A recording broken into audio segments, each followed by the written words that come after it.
लेकर। और इसमें सबसे इम्पोर्टेंट थ्योरी जो है वो है एरिस्टोटल की theory on the nature of the mind and soul. तो यहाँ पे सबसे पहले हम इस टॉपिक का इंट्रोडक्शन पार्ट समझने की कोशिश करते हैं। तो हम यहाँ पे आज अपनी डिस्कशन शुरू करते हैं कि हिस्टोरिकल फाउंडेशन ऑफ साइकोलॉजी क्या रह चुकी है। तो before psychology became an independent scientific discipline in 1879, people try to understand the human mind through philosophy. इसका मतलब यहाँ पे ये है कि इससे पहले कि साइकोलॉजी एक इंडिपेंडेंट साइंटिफिक डिसिप्लिन बन गया बना, यानी कि जब ये 1879 में एक इंडिपेंडेंट साइंटिफिक डिसिप्लिन बना, तो people try to understand the human mind through philosophy. यानी कि साइकोलॉजी के इंडिपेंडेंट साइंटिफिक डिसिप्लिन के बनने से पहले जो लोग थे वो ह्यूमन माइंड को फिलॉसफी से समझने की कोशिश करते थे। तो इसमें बहुत सारे एंशंट सिविलाइजेशंस जो है कंट्रीब्यूट किया टू दिस अंडरस्टैंडिंग। तो इसमें से ग्रीक जो है उन्होंने अपना बहुत ही आउटस्टैंडिंग और रिमार्केबल कंट्रीब्यूशन यानी कि योगदान दे दिया। तो हम यहाँ पे ये समझते हैं कि साइकोलॉजी को साइंटिफिक इंडिपेंडेंट साइंटिफिक डिसिप्लिन समझने से पहले पहले जो लोग थे वो ह्यूमन माइंड को फिलॉसफी के जरिए समझते थे, और इसमें बहुत सारे एंशंट सिविलाइजेशन ने इसमें कंट्रीब्यूट किया। लेकिन ग्रीक जो है उन्होंने अपना सिग्निफिकेंट कंट्रीब्यूशन दे दिया। तो यहाँ पे जो वर्ड साइकोलॉजी है वो एक्चुअली जो है वो दो ग्रीक वर्ड से बना है, साइकी और लोगोस। साइकी का मतलब यहाँ पे सोल या माइंड कहलाता है, और लोगोस का मतलब यहाँ पे स्टडी और नॉलेज। तो हम यहाँ पे ये कह सकते हैं कि साइकोलॉजी जो है ओरिजिनली इसका मतलब जो है वो स्टडी ऑफ द सोल है। तो हम यहाँ पे पहले समझते थे साइकोलॉजी को स्टडी ऑफ द सोल। तो ग्रीक फिलोसफर्स में से बहुत सारे इम्पोर्टेंट कंट्रीब्यूटर्स रह चुके हैं, जिसमें सबसे पहले सोक्रेट्स था, प्लेटो, और उसके बाद एरिस्टोटल ने एक इम्पोर्टेंट रोल प्ले किया। तो आज हम फोकस करेंगे ऑन एरिस्टोटल, जिसने मॉडर्न साइकोलॉजी को बहुत हद तक मुतासिर किया। तो ये था इंट्रोडक्शन पार्ट। तो एक्चुअली ये एरिस्टोटल कौन था? एरिस्टोटल जो एक ग्रेटेस्ट फिलोसफर्स में से एक था एंशंट ग्रीस में।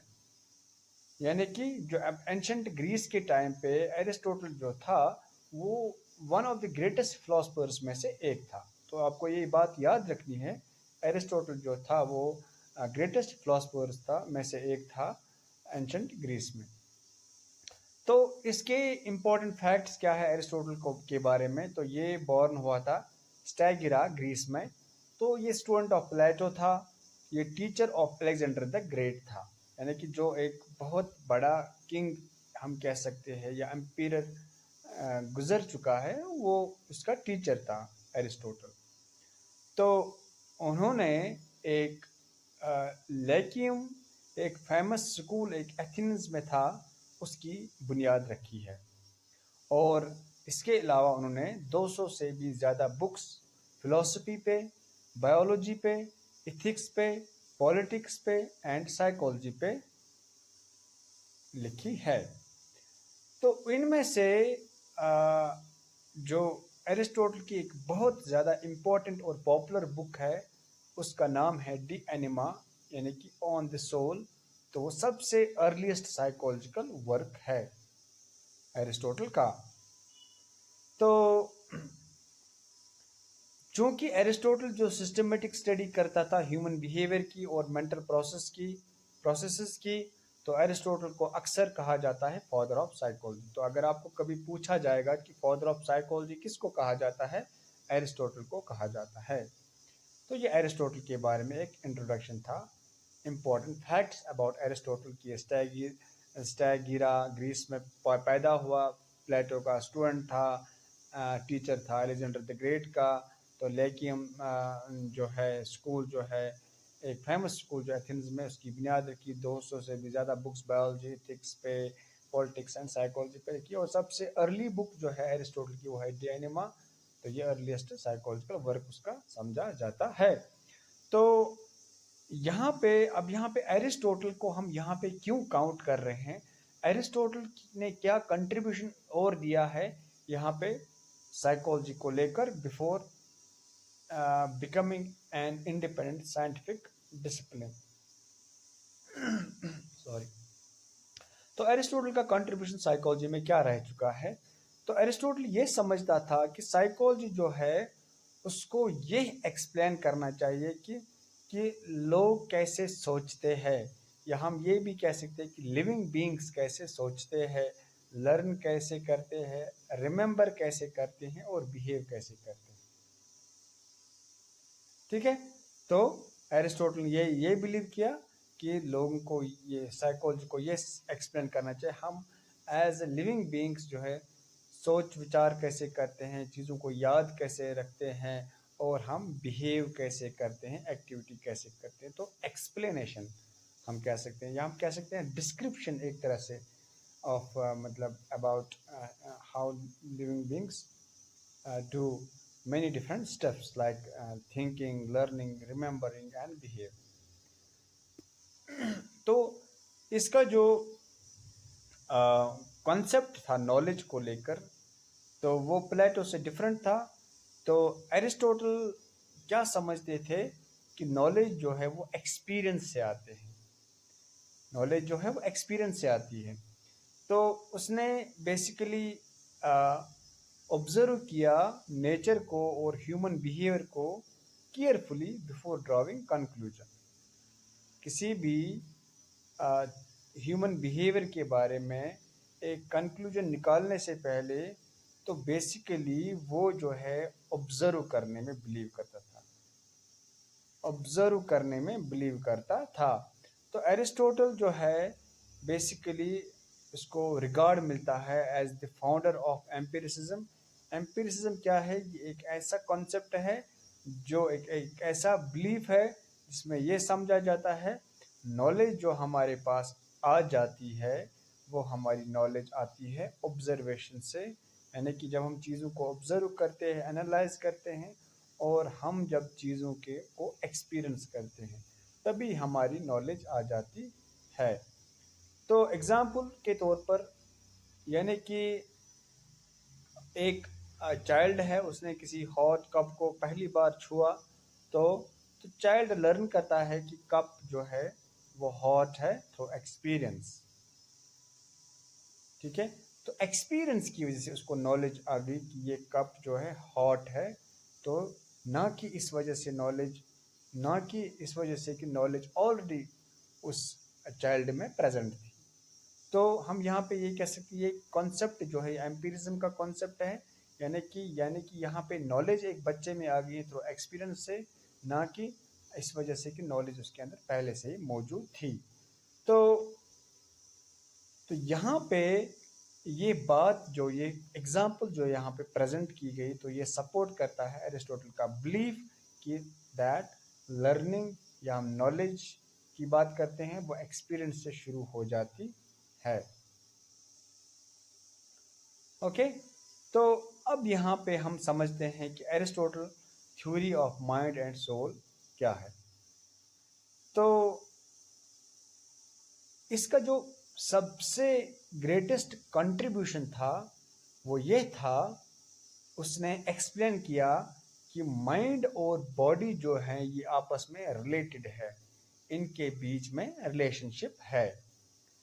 तो प्लेटो ने ये बिलीव किया कि जो सोल है वो एग्जिस्ट करती है सेपरेटली फ्रॉम द बॉडी, यानी कि उसने बोला कि ये सोल और जो और बॉडी है they are discrete entities independent of each other, यानी कि एक का वजूद दूसरे के वजूद के बिना है, यानी कि एक के वजूद के होने की वजह बॉडी नहीं है, सोल के होने की वजह बॉडी नहीं है, यानी कि ये सेपरेटली एग्जिस्ट करते हैं। ठीक है, तो इसने ये नहीं बताया कि सोल और बॉडी आपस में रिलेटेड है। किसने? प्लेटो ने नहीं बताया, लेकिन एरिस्टोटल का ये मानना था कि माइंड और बॉडी जो है ये आपस में रिलेटेड है। तो एरिस्टोटल ने इस बात को डिसएग्री किया था, जो कि प्लेटो ने कहा था कि सोल एग्जिस्ट करता है सेपरेटली फ्रॉम द बॉडी। तो एरिस्टोटल क्या कहता था? एरिस्टोटल ये कहता था soul is the form of the living body. इसका मतलब ये हुआ कि बॉडी जो है फिजिकल स्ट्रक्चर देता है और सोल जो है वो लाइफ देती है और पर्पस देता है उस फिजिकल स्ट्रक्चर को। तो यहाँ पर सोल और बॉडी जो है ये आपस में रिलेटेड है। तो यहाँ पे हम ये कह सकते हैं सोल और बॉडी जो है वो सेपरेटली एग्जिस्ट नहीं कर सकते हैं। तो यहाँ पर ये इस कॉन्सेप्ट को बोला जाता है हाइलोमॉर्फिज्म। हाइलोमॉर्फिज्म यानी कि soul is the form of the living body, the body gives physical structure, soul gives life and purpose to that physical structure. So both have not got individual identity, they can be identified in relation to each other, and this concept is known as hylomorphism. Simple example, एक mobile phone battery के बिना function नहीं कर सकता है। इसी तरह से बॉडी जो है सोल के बिना कोई भी एक्टिविटी परफॉर्म नहीं कर सकती है। तो सोल जो है ये लाइफ देती है बॉडी को। तो एरिस्टोटल ने कहा था 3 टाइप्स ऑफ सोल है। तो एरिस्टोटल बिलीव करता था कि लिविंग ऑर्गेनिजम्स जो भी है उन वो सोल पोजेस करते हैं। तो यहाँ पे उसने साथ ही ये बोला लेकिन डिफरेंट ऑर्गेनिजम्स जो है वो डिफरेंट काइंड्स ऑफ सोल जो है पोजेस करती है। तो हम यहाँ पे यह भी कह सकते हैं इस सोल के कॉन्सेप्ट को जो कि एरिस्टोटल ने दिया है इसको बोला जाता है ट्रिपार्टेट थ्योरी ऑफ सोल, यानी कि 3 तरह के सोल्स होते हैं या 3 लेवल्स होती है सोल की लिविंग ऑर्गेनिज्म्स में, और हर एक सोल जो है डिफरेंटली फंक्शन परफॉर्म करता है। तो सबसे पहले यहाँ पे वेजिटेटिव सोल है, सेकेंडली यहाँ पे सेंसिटिव सोल है, थर्डली यहाँ पे रेशनल सोल है। तो ये 3 तरह के सोल अलग अलग लिविंग ऑर्गेनिजम्स में पाए जाते हैं और इन 3 तरह के सोल्स के अलग अलग फंक्शंस हैं। तो जानते हैं कौन कौन से टाइप्स ऑफ सोल एरिस्टोटल ने प्रेजेंट किए थे। एक सोल का नाम है वेजिटेटिव सोल, यानी कि ये प्लांट्स में पोजेस होती है, प्लांट्स इस वेजिटेटिव सोल को पोजेस करते हैं। इस वेजिटेटिव सोल की फंक्शन क्या होती है? इस सोल की वजह से जो प्लांट है वो ग्रोथ करता है, न्यूट्रिशन हासिल कर पाता है और रिप्रोडक्शन कर लेता है। तो अगर ये सोल नहीं होती तो प्लांट का स्ट्रक्चर जो है एग्जिस्ट नहीं कर सकता है, और अगर ये प्लांट का स्ट्रक्चर नहीं होता तो सोल भी एग्जिस्ट नहीं करती। तो they are related to each other, they can not function independent to each other. तो सेकंड सोल जो है वो है सेंसिटिव सोल, एनिमल्स में पाई जाती है और इस सेंसिटिव सोल की वजह से सेंसेशन, मूवमेंट और मेमोरी परफॉर्म हो पाती है। तो इसी का नाम इसका सेंसिटिव सोल पड़ा है, क्योंकि ये सेंसिटिव सोल की वजह से सेंसेशंस, मूवमेंट्स और मेमोरी पॉसिबल हो पाती है। तो सबसे हाई लेवल ऑफ सोल जो कहलाता है उसका नाम है रेशनल सोल। तो रेशनल सोल जो है इसको कौन पोजेस करता है? इसको पोजेस करते हैं we as a human beings located at the apex level of the living organisms.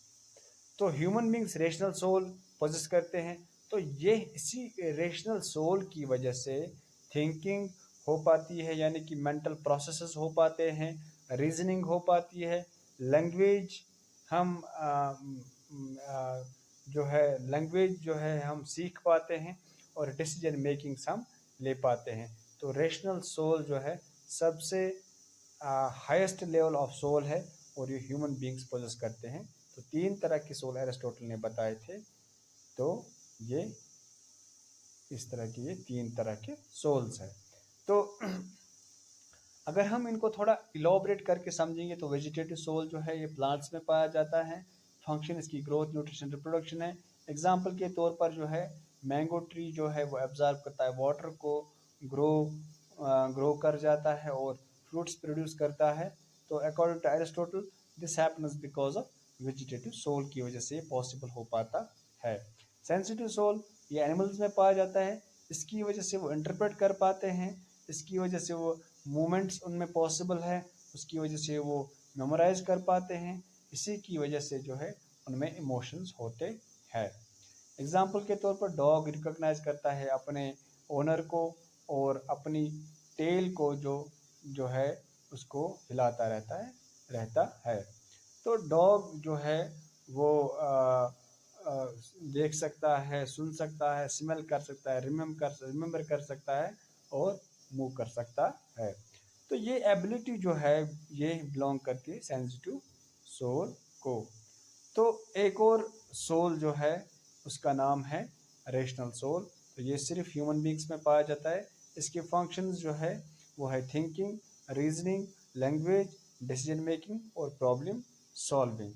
Example, एक स्टूडेंट प्रिपेयर करता है study time table before examination, और स्टूडेंट थिंक करता है लॉजिकली और फ्यूचर एक्शंस को प्लान करता है। तो ये पॉसिबल तभी है जब ह्यूमन जो है रेशनल सोल पॉजेस करते हैं।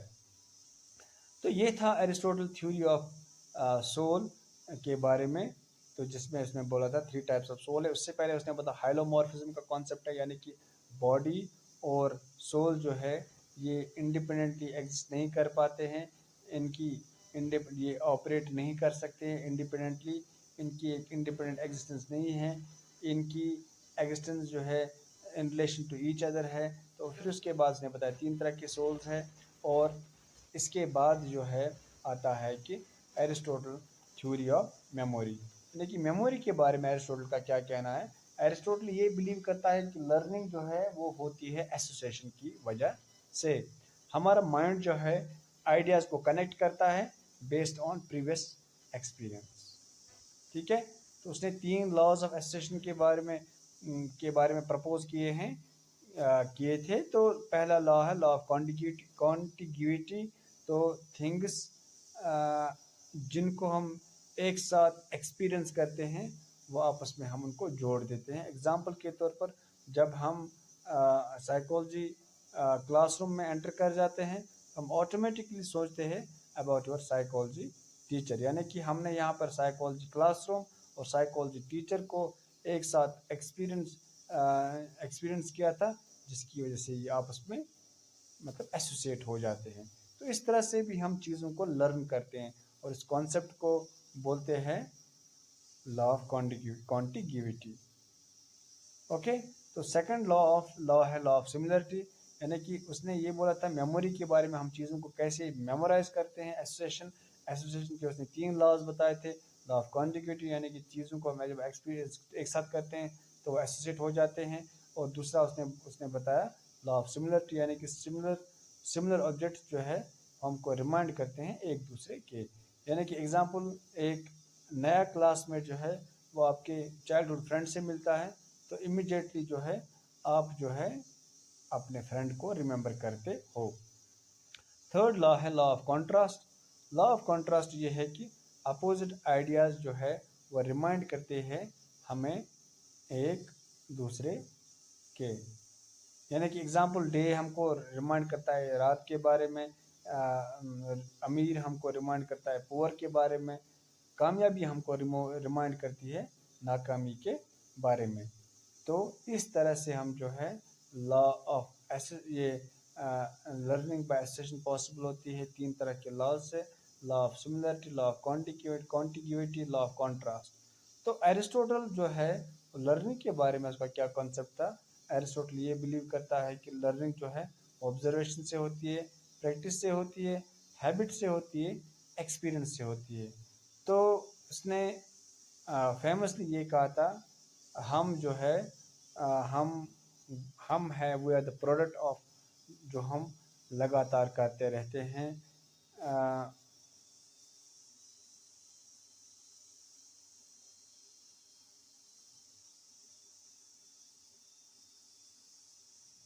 Excellence then is not an act but a habit, तो ये हमारा हैबिट बन जाता है। एग्जांपल, जो एक स्टूडेंट जो है स्टैट्स प्रॉब्लम्स को एवरी डे सॉल्व करता है, ग्रेजुअली वो स्किल्ड बन जाता है।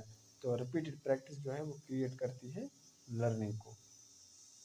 ओके तो एरिस्टोटल का इमोशंस के बारे में क्या ख्याल था, एरिस्टोटल ने बिलीव किया इमोशंस जो हमारे नेचुरल हैं ये लेकिन जो रीजनिंग हमारी है वो हमारे इमोशंस को कंट्रोल करना चाहिए, उसको रीजनिंग की वजह से हम अपने इमोशंस को कंट्रोल कर पाएँ। तो स्टूडेंट जो है फेल करता है एग्जामिनेशन में, लेकिन इमोशंस क्या कहते हैं, तो मैं डिसअपॉइंटेड हूँ। तो यहाँ पे रीज़न सेज कि हम मुझे बहुत हार्ड वर्क करना है नेक्स्ट टाइम के लिए। तो अकॉर्डिंग टू एरिस्टोटल जो है रीज़न को जो है उसको हमारे बिहेवियर को गाइड करना चाहिए, ना कि इमोशंस को हमारे बिहेवियर को गाइड करना चाहिए। तो यहाँ पर एरिस्टोटल ने कंपैरिजन दिया है प्लेटो और यहाँ पर कंपैरिजन दिया गया है प्लेटो और एरिस्टोटल के बारे में। तो प्लेटो ये बोलता था कि नॉलेज इननेट है, इनबॉर्न है, we do not need to experience things, we do not need to observe things, we do not need to observe events, right. तो प्लेटो का मानना ये था कि नॉलेज इज इनबॉर्न। हाउएवर जो एरिस्टोटल था वो ये समझता था कि नॉलेज जो है एक्सपीरियंस की वजह से आ जाती है। जब हम चीज़ों का एक्सपीरियंस करते हैं तभी हमें उस चीज़ की नॉलेज आ जाती है। तो नॉलेज कम्स थ्रू एक्सपीरियंस, इसी कॉन्सेप्ट को उसने एम्पिरिसिज्म का कॉन्सेप्ट बताया था। तो दूसरा कंपैरिजन जो है माइंड और बॉडी को लेकर, प्लेटो कहता था माइंड और बॉडी जो है सेपरेट है, उनकी अपनी अपनी आइडेंटिटी है और ये डिस्क्रीट एंटिटीज़ हैं, they are not related to each other. However जो एरिस्टोटल था उसने बोला कि माइंड या सोल और बॉडी जो है वो इनसेपरेबल है, they have got no individual identity, they are discrete entities but they work in relation to each other.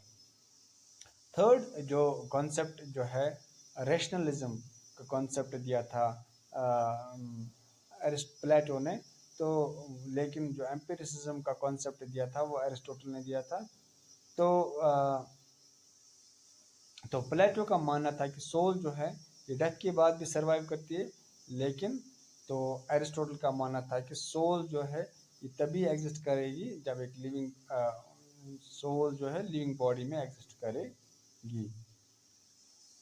तो यहाँ पर इस एरिस्टोटल के थ्योरी के, एरिस्टोटल के कंट्रीब्यूशन की मॉडर्न साइकोलॉजी में क्या रिलेवेंस है, तो वो अभी तक जो है रिलेवेंट है।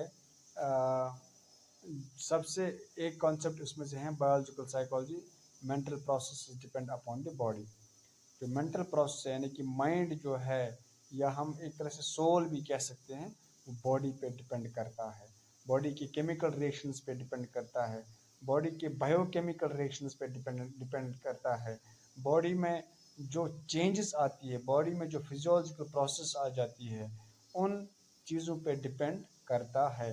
तो बायोलॉजिकल साइकोलॉजी जो है रिलेवेंट है किसके साथ, एरिस्टोटल के आइडियाज़ के साथ, यानी कि जो आइडिया उसने दिया था कि माइंड और बॉडी जो है सेपरेट नहीं है।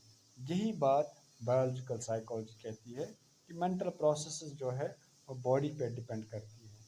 तो कॉग्निटिव साइकोलॉजी के साथ भी रिलेवेंट है जो आइडियाज़ प्रपोज किए थे एरिस्टोटल ने। तो उसने बोला था उसने जो काम किया था मेमोरी पे, थिंकिंग पे, लर्निंग पे, इसने कॉग्निटिव साइकोलॉजी के को मुतासिर किया है।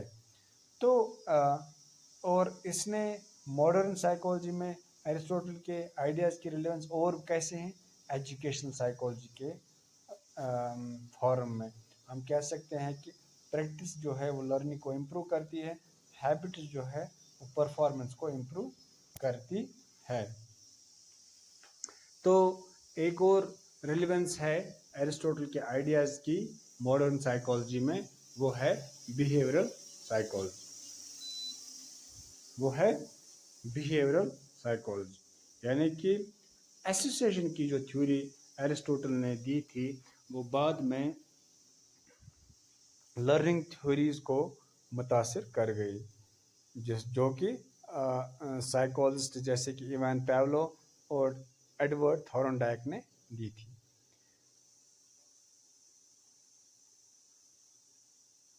तो यहाँ पर आपके लिए क्लासरूम एक्टिविटी है। तो आइडेंटिफाई करो आप examples of vegetative soul. Vegetative soul कौन कौन से प्लांट्स में पाई जाती है, सेंसिटिव सोल किन में पाई जाती है, रेशनल सोल किन में पाई जाती है। अपने डेली लाइफ से ये एग्जांपल्स आप आइडेंटिफाई कर सकते हो। ओके। तो और एक दूसरी बात, आप कॉन्टिग्यूटी के भी एग्जांपल्स अपने जगह जो है अपनी नॉलेज को, अपनी अंडरस्टैंडिंग को चेक करने के लिए contiguity law of contiguity, law of similarity, law of contrast के एग्जांपल्स को आप जो है आइडेंटिफाई कर सकते हो, ताकि आपको ये कॉन्सेप्ट जो है अपनी जगह जो है अंडरस्टैंड हो सके कि that you have learned about the concept, you have learned about the different laws of association, जिसकी वजह से हमारी मेमोरी होती है, ये एरिस्टोटल ने कहा था। तो यहाँ पर आपके लिए क्वेश्चंस है, रिकैप्चुलेशंस क्वेश्चंस। एरिस्टोटल को फादर ऑफ साइकोलॉजी क्यों कहा जाता है? एरिस्टोटल को फादर ऑफ साइकोलॉजी इसलिए कहा जाता है क्योंकि वो सिस्टमेटिक ऑब्जर्वेशन की है, उसने सिस्टमेटिक ऑब्जर्वेशन की है उसने, तो उसको फादर ऑफ साइकोलॉजी आइडेंटिफाई किया जाता है। डी एनिमा एक अर्लियर साइकोलॉजिकल वर्क था जो कि एरिस्टोटल ने लिखी, जो कि एरिस्टोटल ने परफॉर्म किया था। तो De Anima on the soul, इसको हम कह सकते हैं, ये ग्रीक वर्ड्स हैं डी एनिमा, तो ऑन द सोल इसका मतलब है। तो ये जो है earlier psychological work performed by Aristotle. तो एरिस्टोटल के 3 तरह के सोल्स के बारे में बताओ। एरिस्टोटल के 3 तरह के सोल्स के बारे में है, वेजिटेटिव सोल, सेंसिटिव सोल और रेशनल सोल। तो यहाँ पर लॉ ऑफ सिमिलरिटी क्या कहता है? लॉ ऑफ सिमिलरिटी कहता है कि अगर हम जो है यहाँ पर अगर हम सिमिलर ऑब्जेक्ट्स को देखते हैं तो हमें एक ऑब्जेक्ट जो किसी दूसरे ऑब्जेक्ट के साथ सिमिलरिटी पोजेस कर रहा हो तो वो हमें उस चीज़ की याद दिलाता है। तो similar objects reminds us of one another. Okay. तो यहाँ पर एरिस्टोटल प्लेटो के साथ कैसे डिफर करता है? एरिस्टोटल का यह मानना है था कि सोल और बॉडी जो है they are related to each other, they do not have independent existence, while as Plato का ये मानना था कि सोल और बॉडी जो है दे एग्जिस्ट इंडिपेंडेंटली। ओके। तो दूसरी बात, प्लेटो का ये मानना था नॉलेज जो है वो इन्नेट है, वाइल एज एरिस्टोटल का ये मानना था knowledge can be learn through experience and observations. Okay. तो एरिस्टोटल ने ये बताया था कि सोल जो है एग्जिस्ट करती है ओनली इन लिविंग बॉडीज में, और प्लेटो का मानना यह था कि soul exists even when body dies. तो यहाँ पर आपको ये भी जान चुके हैं कि एरिस्टोटल के कौन कौन से आइडियाज जो हैं स्टिल यूजफुल है साइकोलॉजी टुडे में। लॉ एरिस्टोटल का लॉ ऑफ एसोसिएशन, जो कि जो कि इवान पैवलो की थ्योरी में पाए जाते हैं, और एडवर्ड थेरोनडाइक की थ्योरी में पाए जाते हैं, और उसके आइडियाज़ बायोलॉजिकल साइकोलॉजी में पाए जाते हैं। कि उसने बोला था वहाँ पे कि जो हमारा जो माइंड है, ये बॉडी के सेपरेशन में ऑपरेट नहीं करता है।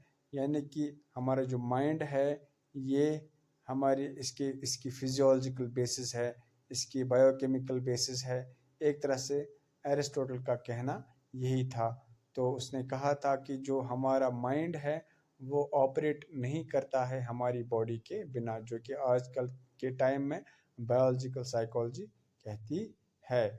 और इसी तरह से हम यहाँ पर ये समझ चुके हैं कि साइकोलॉजी बेसिकली ओरिजिनेट हो गई है ग्रीक फिलॉसफी में। तो साइकोलॉजी की दो ग्रीक वर्ड से निकला है। साइके मीन्स सोल और माइंड, लॉगोस मीन्स नॉलेज और स्टडी। यानी कि साइकोलॉजी का मतलब है स्टडी ऑफ सोल और माइंड। तो एरिस्टोटल ने यहाँ पे ये भी जान चुके हैं, एरिस्टोटल ने एक्सप्लेन की थी कि बॉडी, माइंड और सोल जो है ये आपस में रिलेटेड है। और एरिस्टोटल ने ये बताया था कि नॉलेज एक्सपीरियंस से आता है।